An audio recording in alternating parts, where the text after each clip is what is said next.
नमस्कार दोस्तों। आज मैं पथवारी माता की कहानी लेकर के आई हूँ। कहानी को अंत तक जरूर सुनिएगा। बहुत समय पहले की बात है। किसी गांव में एक बुढ़िया रहती थी। उसके 4 बेटे थे। बुढ़िया ने 4 ही भैंसें पाल रखी थी। कार्तिक मास आने पर बुढ़िया ने अपनी चारों बहुओं को बुलाया और कहा कि मैं तो कार्तिक स्नान करने जा रही हूँ। तुम चारों एक एक भैंस रख लो। मैं जब कार्तिक स्नान करके वापस लौटूंगी तो देखूंगी कि किसने सबसे ज्यादा घी रखा है। ऐसा कहकर बुढ़िया कार्तिक स्नान के लिए चली गई। उन चारों बहुओं में से सबसे छोटी बहू बुढ़िया की बहुत लाडली थी। बुढ़िया के जाने के बाद तीनों बहुओं ने सोचा कि छोटी बहू को नीचा दिखाने का यही मौका है। छोटी बहू को कुछ भी नहीं आता था। छोटी बहू ना तो दही जमाना जानती थी और ना ही उसे घी निकालना आता था। तीनों बड़ी बहुओं ने जानबूझकर उसे कुछ भी नहीं बताया, जिससे कि उसे अपनी सास की डांट खानी पड़े। तीनों जेठानियां घी बनाने में जुट गई, लेकिन छोटी बहू को कुछ नहीं आता था, तो वह सारा दूध और दही पीपल की पटवारी में गिरा देती थी। छोटी बहू बहुत सीधी मन से भोली थी।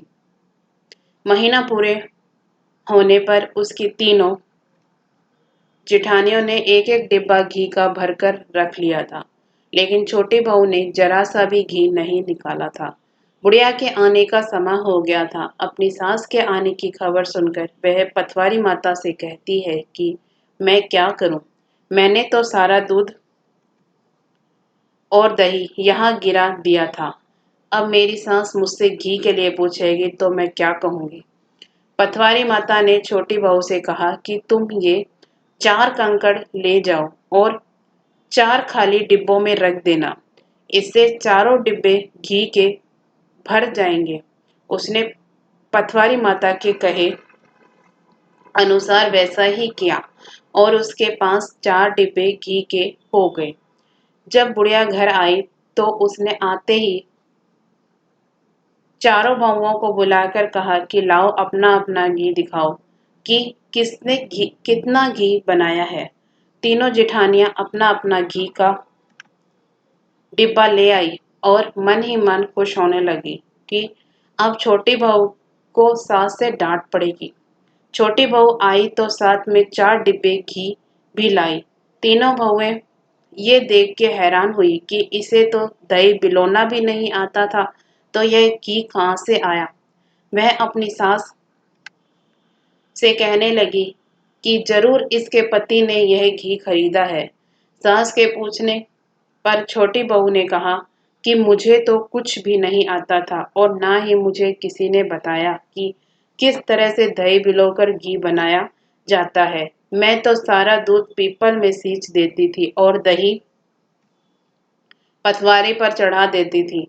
यह तो पटवारी माता की कृपा का प्रभाव है।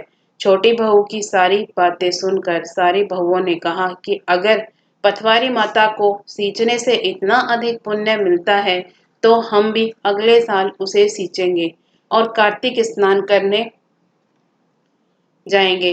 हे पटवारी माता, जैसे आपने छोटी बहू की सुनी वैसे ही आप सभी की सुनना। जय पटवारी माता की। आपको कहानी पसंद आए तो वीडियो को लाइक जरूर करिएगा। इसी तरह की कथा कहानियाँ सुनने के लिए हमारे चैनल को सब्सक्राइब भी जरूर करिएगा। धन्यवाद।